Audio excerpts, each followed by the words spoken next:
Hey everyone, it's Will, GamerDad, with another video for you. So first off, I'd like to give a shout out to one of my YouTube members, Tinky. Thanks for your support.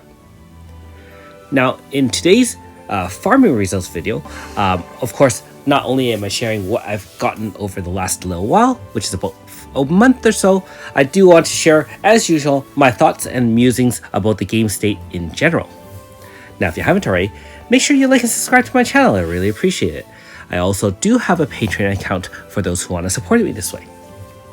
So, in terms of what I'm farming over the last month or 5 weeks or so, I am still running the Underworld. Nowadays, now that I have finished up Serene and Garyu, there really are only two choices for my green keys. Either the present day, which only gives, like elemental Grasta and not really much else, although you can grind Azami's Light. And of course, the more important Bullseye and other cloud cover combo rate Grasta that is available in the Underworld. Unfortunately, we're only grinding Altina's Shadow, but that being said, she is still a bow user, which is a great Grasta carry for units such as Alma and other units moving forward. So that is what I'm up to. In terms of my red keys, at the time of this video, I was finishing up Iscariot, working on Kirill's Light, and then after the release of Aisha, I have been putting most, if not all, of my red keys towards that, although I've kind of alternated between trying to grind out Aisha's Light and also working on a VC Grasta for Alma. And just in case you're wondering, those tomes drop in Maddening Marsh very hard. Now, first of all, just a quick comment that a lot of people are wondering about whether or not you should grind out true VC Grastas versus VC Grastas. My only general thoughts about that is, really, if you do have the resources and time to do so, you just play the game the way you want to. For me, I generally only try to grind out the regular Grasta, that is the +5/+5 stats for the most part. There are some rare ones that give MP 25 for some of the magic users out there, but just a general VC Grasta is good enough because generally that enhances moves such that VCs last for 2 turns effects or 3 or add 1 extra turn in terms of effects generally over having none at all. So in a lot of the tougher fights, you can say that it's not a real big deal, but that being said, an extra 5 power, for example, 5 speed, 5 int, or even a little bit extra MP might do the difference in terms of either damage or just kind of getting you through some of the tougher content out there. Not only that, I'm kind of a perfectionist where I do want all 4 slots filled up instead of just the 3 regular slots, and leaving that empty Grasta slot for the VC empty kind of makes me a little bit sad. So that's just my general thoughts on the situation. Obviously, if you're early on in your journey in another Eden, the Grasta system really doesn't unlock until chapter 56 or so. But certainly, definitely, the Grasta system is of utmost importance if you really want to squeeze out all that damage to the maximum for all your units, whether or not they are free units or gacha units. And so regardless of how powerful those gacha units are, you do need a lot of Grasta in order to unlock those abilities, and you've probably seen them in my boss fights.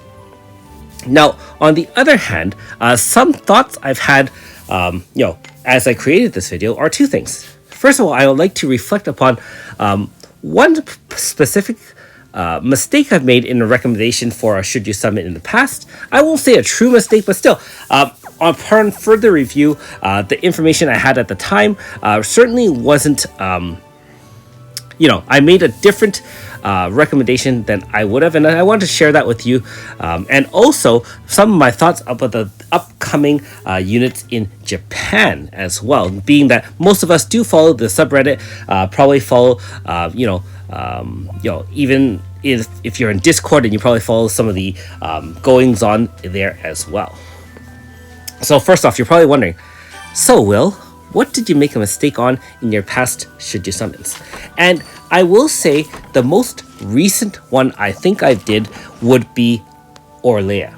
Now, if you had watched my Should You Summon on that, I believe I had said that Orlea is more of a luxury pull, being that she was released at the same time as ESMU. Both are Thunderzone setters, and so really, although Orlea is extremely powerful in her own right, I was saying that if you're really short on stones, you should pass or could pass on Orlea. Use ESMU as your Thunderzone setter, and at least you have access to Thunderzone and the abilities and effects that come along with it. Now, at the time, I really did underestimate one specific mechanic, and you would be surprised which one I thought. Now, of course, Alumage is super broken, 50% boost of power, int, and speed outside Thunderzone, 100% in Thunderzone. I mean, that is super broken. And of course, things like combo meter, dual debuff 50-50, obviously, those are extremely powerful as well. But I think the one I underestimated the most would be the hold ground effect. And so she's one of the few units that gives hold ground to your whole party. I mean, the other older units I can think of would be either Sophia, that's a free unit that takes like 5 turns to kind of give everyone a hold ground, or our good old Knights of Flareth Bria that was able to give 1 round of hold ground to the entire team when she activates her special move. At the time, I was like, well, you know, if you start in the front line for Orlea, yeah, you can give her hold ground, but you know, you should be winning the game already. And to an extent, that is still true. However, as you can clearly see, some of the newer fights, either the Warped Alma, which I would say I would have the most difficulty in recent memory of, versus some of the difficult fights I've at least in my opinion experienced in the past, such as the dual Hachos being the well, it's an older example. I will say the experience I had back then versus now, fights such as Warped Armor are extremely ridiculous, and this is kind of what happens when you have power creep hitting the game, such that the company WFS has to put out even more ridiculous fights in order to kind of combat the extremely powerful units you have. Like with the dual Hachos, it's not like you weren't getting beaten into the ground, and I will still say, even at this point, if you don't have a fully fleshed out team, they are still relatively difficult. However, you can't even compare the fights of like a couple months ago to fights, like I said, of something like Warped Alma, or even the other Apocryphal fight, which is the Chaos Ogre. Like, the fact that it had a 99 hit shield barrier and, you know, vulnerable or weak to thunder, for example, almost specifically needed units, both not only Orlea, but you also need ESMU or other thunder type units such as AS Victor or Silver Striker and so forth, if you're going to build a whole thunder team to beat the Chaos Ogre. And in the case of Alma, the fact that you get hit with status, damage, continual status effects, and the fact that it removes buffs and debuffs, such that the first turn after each HP stopper, you're very, very vulnerable to getting one-shotted. That is something where the hold ground really does come into play. Not to mention, with Orlea specifically, the 50-50, 50 dual triple debuff was almost instrumental if you want to survive, being that the only other 50-50-50 debuff out there is a kid. And if you watch a lot of videos for Warped Alma, for example, or even for the Chaos Ogre, if it's not a 2-turn, 3-turn, low turn clear, those work because you haven't taken a hit for the most part. If you're taking a hit, all the teams that you see fighting are essentially needing a kid or an Orlea out there. Even against the more recent fights with the Quadjis, I mean, I had a relatively straightforward time with those, but I can understand if your roster is a lot more limited than mine, being that, you know, like as a veteran, I have almost all the units out there, you will rely on some of those mechanics in order to survive. And of course, free teams can still make use of Kid, which is why the game is still relatively free to play friendly. It's just that, man, it really is forcing you towards units with that 50-50-50 triple debuff. And in that sense, I did make a complete mistake about not fully recommending Orlea. And so the main lesson I want to share with you, regardless of my ramblings here, is that, you know, Gamer Dad doing the should you summons is only in my opinion, of course. It's not 100%, but I try to give you information based on what I feel is relatively current out there. I try to glean my information from a lot of different sources out there to recommend units for you, and hopefully to save you some stones, because the thing is, I have to be conservative when I am recommending units to you. And the reason why is that if, for example, I recommend a unit and the unit ends up being mid, let's just say, that means I could have cost your account a few thousand stones as you put those stones towards that unit, and it would cost you a future unit, because as you know, 4,000 or 5,000 stones towards one banner is 4,000 or 5,000 stones you can save for a separate banner. And so that's how I usually go with things. Very conservative in general when recommending. And I also understand that as a free-to-play, from free-to-play standpoint, you don't have the luxury of a Star Dream or a Fateful to save you if you make a mistake. Whereas if you're a light spender, hey, let's say you missed Orlea, okay? And now she's like super, super mega awesome. All you have to do is spend one Heaven ticket or 1,000 paid stones, and you can Star Dream your way back into the mix. And so, again, my apologies on that. Now, my second point that I wanted to make is talking about the future releases of the main story part 3. And as many of you know, spoilers ahead, there are new units, obviously, that were announced in the Japan live stream. But not only that, there are new mechanics as well. There is something called a buddy system, to which my knowledge is so far, where the units can come with a specific buddy. Not sure if the buddies are going to stay bound, whereas you cannot switch them and they only come with that unit and you can only use that buddy while with that unit, or in the future whether or not they're going to unlock the ability to kind of swap it out where you can customize your team with the buddy.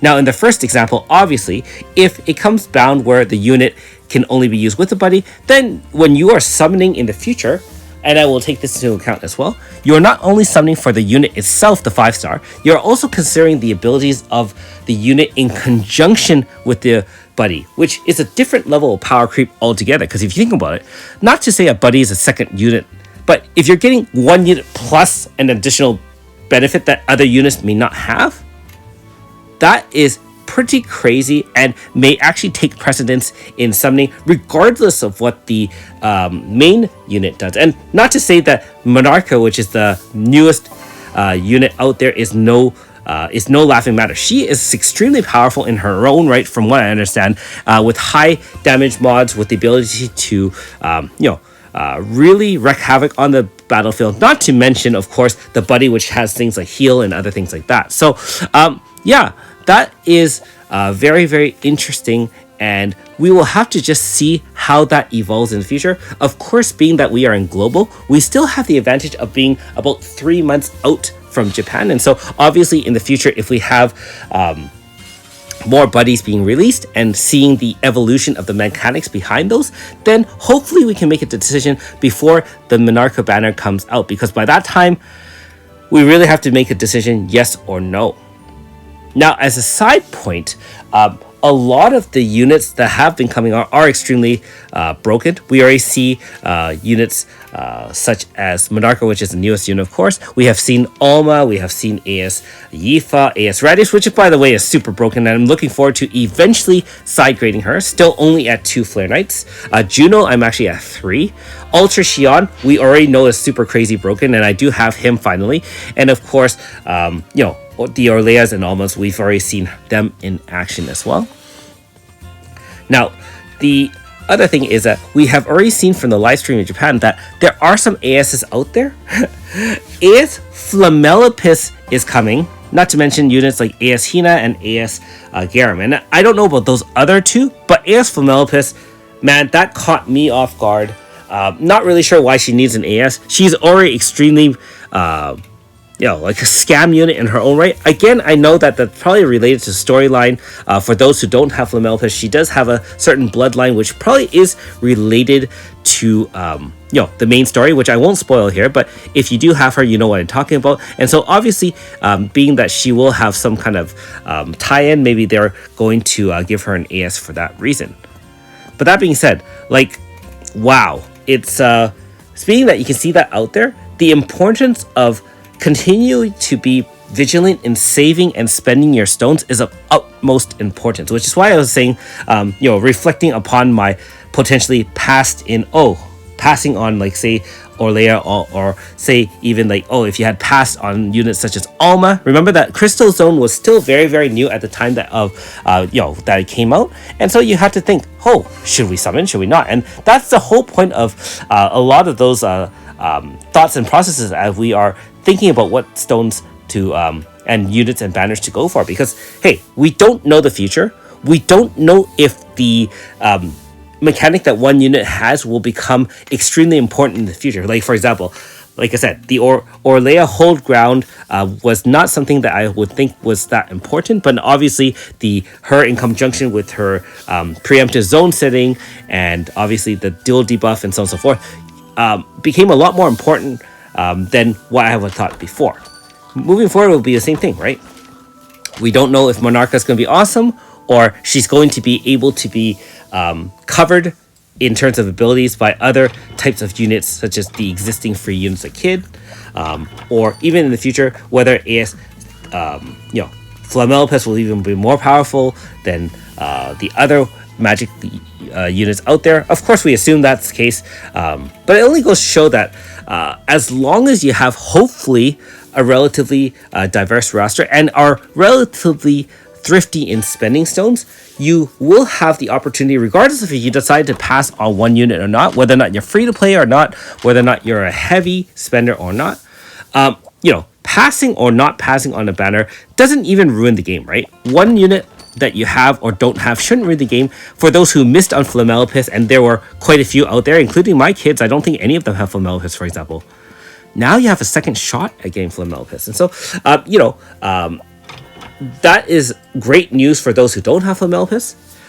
It is a little bit scary for people like us who have Flamelopus, because my only concern is that if she becomes even more powerful, what kind of fights are we looking at in the future? Because remember, the more powerful your units are, the more powerful the bosses are as well. And so that makes me a little bit scared and a little bit concerned. But I mean, we still play the game. And remember that the one thing that WFS has kind of emphasized, that we've seen at least, I mean, it's not officially in writing, but one of the things we've seen at least is that free-to-play units, free-to-play teams are still considered primary. That is, all content in the game should be able to be beaten by free units. And so again, whether or not you have a complete roster, a broken roster, or something in between, which is the most of us, right? Well, most of us have rosters kind of in between, not super empty, not super full for the most part. As long as you collect all the free units in the game, and there really isn't any reason why you shouldn't, right? I mean, everyone should be playing through the entire complex stream, getting all three units, getting the Starkeys out there. I know that the tales of a little bit older, but I don't see any reason why you can't go back and finish it up if you haven't.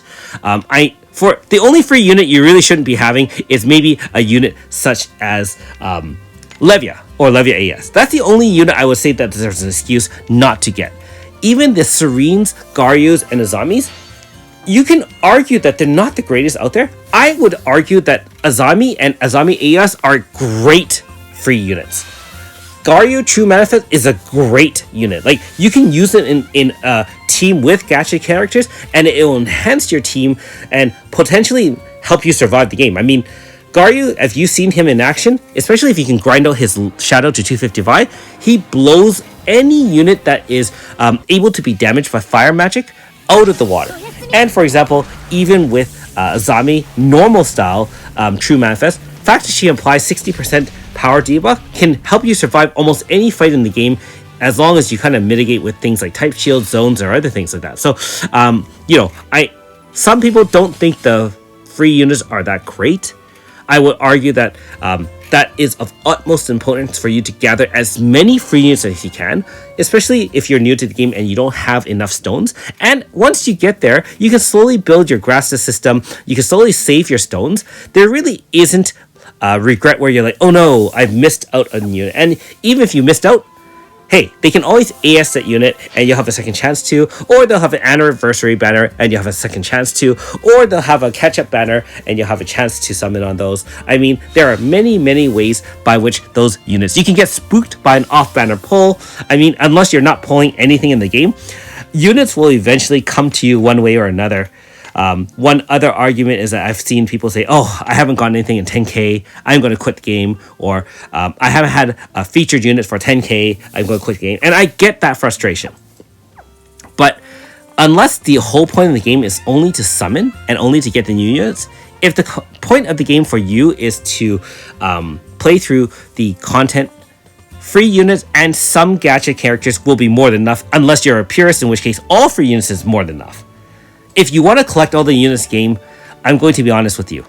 Unless you're a spender, it's going to be difficult for you to get every unit for the game. Even I am missing a few units left. Anyways, thanks for listening to my rambling. Thanks for watching, and we'll see you next time. Bye for now.